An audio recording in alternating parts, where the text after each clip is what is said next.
Yun, good morning mga kaamog. Ito na naman ulit tayo. Wala nang ulan, no? Pa-share na lang po ng video at paki-subscribe na rin po. Dito na naman tayo sa ating hanap buhay. Yun. Oh. Kumpletong-kumpleto tayo ngayon. Yun. Araw-araw po, ganito po talaga ang ating hanap buhay. Ayan, tingnan mo, kuminsan walang tao. Kuminsan naman po,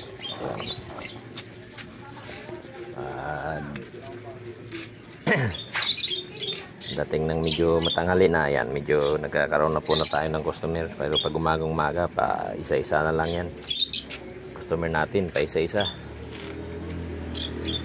At least may bumibili, isa sa wala. Yan, gugutom na tayo, wala tayong almusal. Mag-aalmusal muna tayo. Ingay na ng mga ibon ako, ah. Oh, may bantay pa.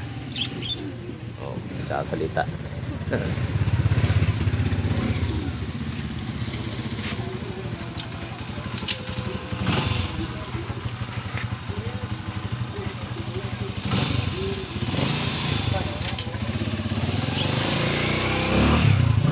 Doon na kanin, Tang. Gutom na ako, Tang, eh. Galonggong, dalagang dagat. Ay, dalagang dagat. Dalagang bukid. Tilapia, bangos. Yan. Ayan lang isda natin ngayon. Wala tayong makuha ang isdang medyo maganda-ganda sa palengke. Yan, araw-araw. Ganyan lang. Bangos, tilapia, galonggong.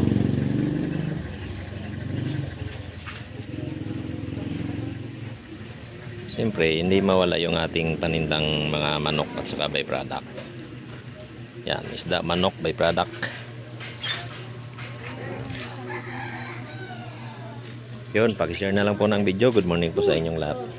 And God bless po. Yan, maaraw na. Almusal muna tayo.